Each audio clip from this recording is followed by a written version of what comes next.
the top of the shuttle's cargo ramp. There were two smiling faces, one male and one female, both wearing standard EDF EVA suits, their helmets in their hands.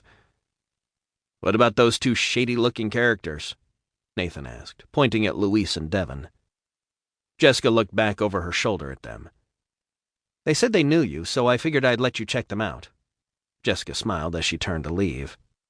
Nathan smiled at Louise and Devon as they started down the ramp. He turned back to Jessica and Major Waddell. "Lieutenant Commander?" Jessica and the Major both stopped, turning back toward Nathan. "Once you get changed, Lieutenant Tellis wants to meet you." "Lieutenant who?" Jessica wondered. "The leader of the Gata Jacques platoon," Nathan added. A puzzled look came over his face. "Did I forget to tell you about them?" Jessica looked at Major Waddell. "I thought the captain told you," Major Waddell defended. Jessica looked back at Nathan. "Where the fuck did you guys go while I was on Earth?" "Oops," Nathan said, a guilty expression on his face. "Major, would you?"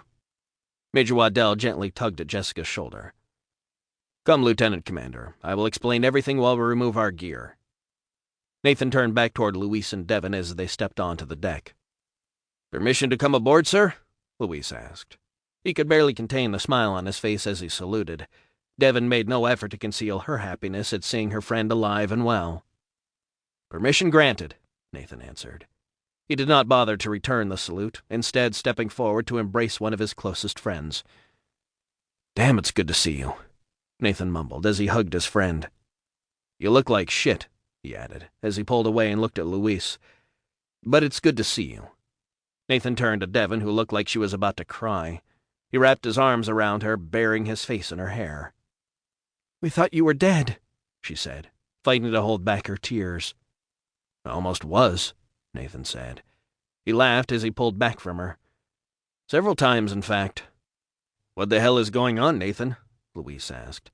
"How the hell did you, of all people, end up in command?" Louise looked around briefly, his arms rising to his sides.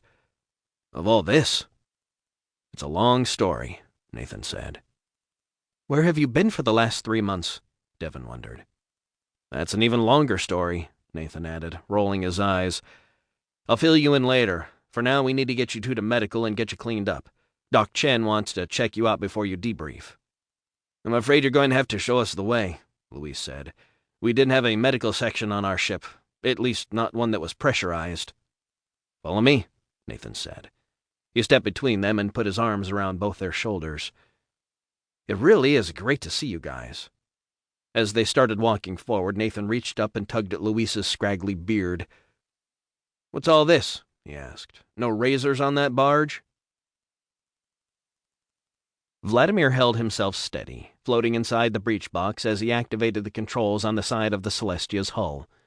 The outer airlock door hissed slightly as it cracked open, sending a fine dust floating away from the door seal. The door retracted slightly inward, then slid to one side to reveal an empty airlock chamber on the other side. Vladimir grabbed the overhead rail on the inside wall of the breech box and swung his feet into the airlock, letting the Celestia's artificial gravity pull him downward as his body followed. Once his feet were firmly on the floor, he turned around to face the men in the breech box.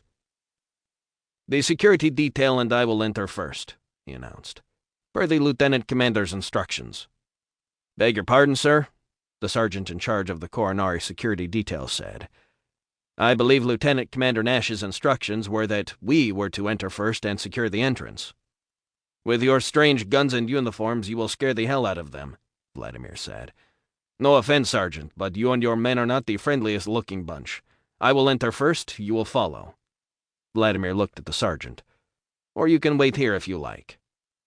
The sergeant shrugged, rolled his eyes, grabbed the overhead rail, and swung into the airlock in similar fashion to Vladimir, landing on the deck of the airlock as he gracefully transitioned from the zero-gravity environment of the breech box into the Celestia's artificial gravity. "It feels a little light," the sergeant commented as he jumped up and down a bit to test the gravity. "They are probably running at half G to save power," Vladimir explained. Vladimir waited until all 4 of the coronary troops were in the airlock and the outer door was closed again. "Are we ready?" The sergeant stepped forward, pulling Vladimir away from the inner door and toward the back of the airlock. He stepped in front of him and raised his weapon. The other 3